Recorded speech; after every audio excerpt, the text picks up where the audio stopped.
Okay, welcome back to Macbeth the Plot, a quick revision guide. Okay, Act 3, Scene 5. You see three witches with Hecate here, a goddess of witchcraft. She's the sort of big boss lady of the supernatural.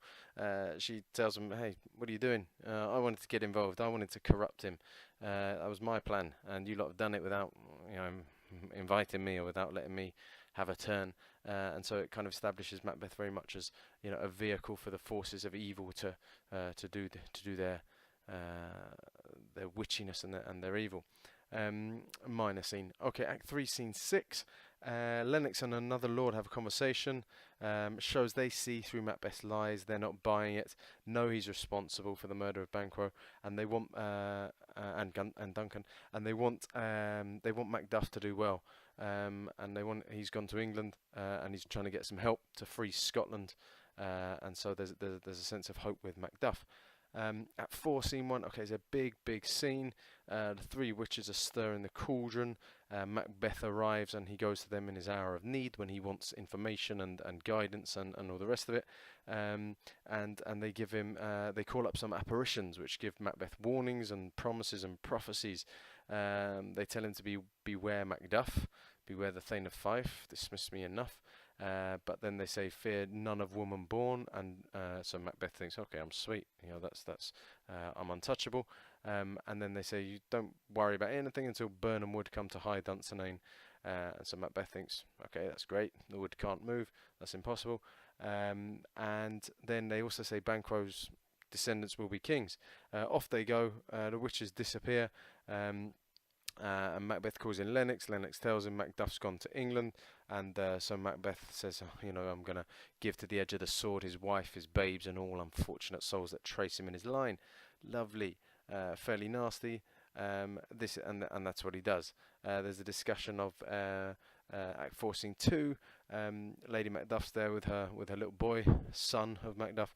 Little discussion about what it makes a traitor, but this scene basically stands to further establish Macbeth as completely having lost the plot and being a complete violent psychopath as he murders. He sends murderers to murder them both. Okay, Act 4, Scene 3. Macduff seeks Malcolm's support for a war against Macbeth, and Malcolm kind of tests Macduff's intentions. He sort of sees what he's made of and where he's coming from. Okay, and then suddenly this news, Ross kind of lets the cat out of the bag to Macduff that I'm afraid Macbeth's killed your wife and your kids, and so Malcolm tells Macduff, okay, you've got to channel this, you've got to harness this and dispute like a man. And key line where Macduff says, yeah, I will do, but I'm also going to feel it as a man.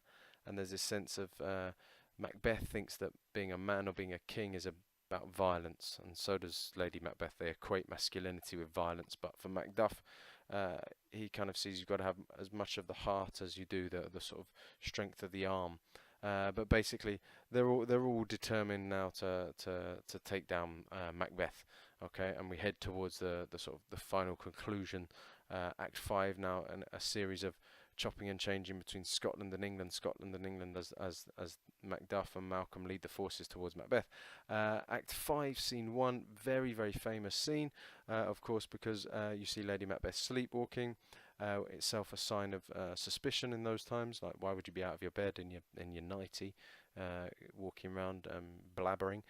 So she walks in talking her sleep and reveals some pretty bad secrets. Gives the game away. Who would have thought the old man to have had so much blood in him? And out damned spot. She's out. I say she's hallucinating now. So whereas before she thought it would be so easy, of course it's not so easy now. And she's seeing blood on her hands.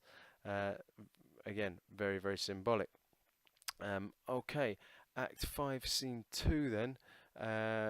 You have again a short scene, not particularly significant one. Scottish forces arrayed against Macbeth are on the march, and they're sort of discussing Macbeth's desperate rage and how nuts he's going and how much he's losing the plot, and he's lost all majesty and all sense of the hero that we saw at the start of the play.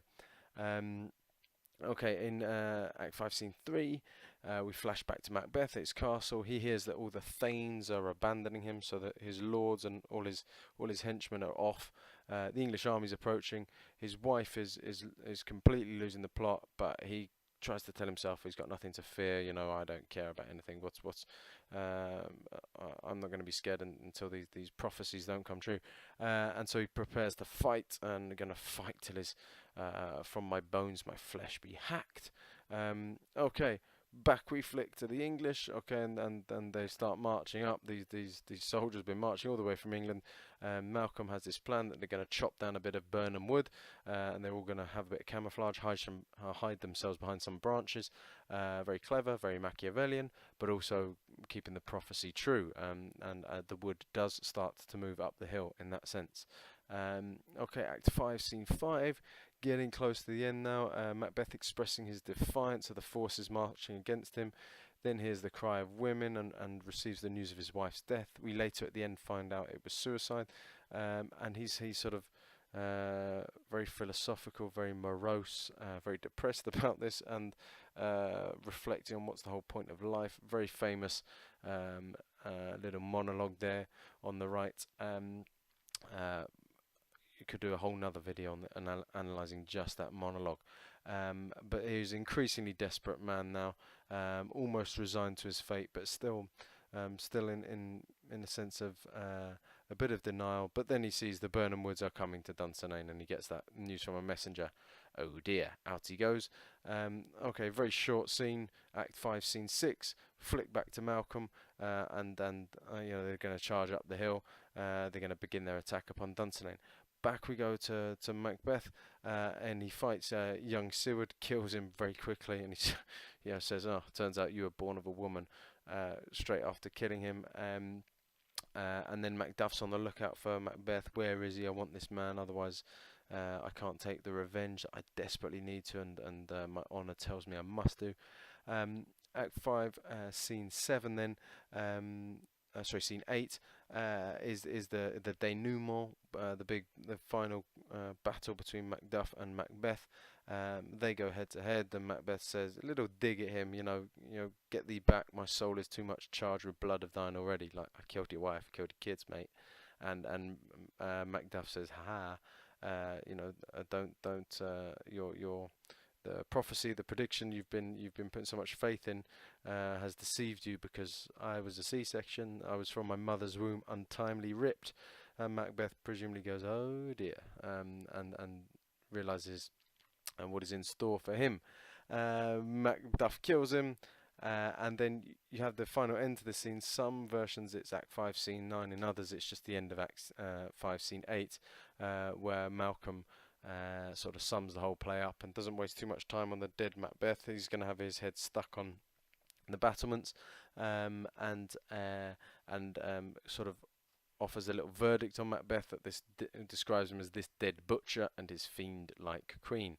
So the two of them associated with a supernatural right to the end, but now Macbeth has lost all majesty and all honour and nobility. He's just a butcher, and what's more, one who is dead. Malcolm becomes king, and that is pretty much that. Okay, I hope you found that video helpful. Please like it or subscribe or leave some comments at the bottom, and any advice on how these could be more useful. I'm listening.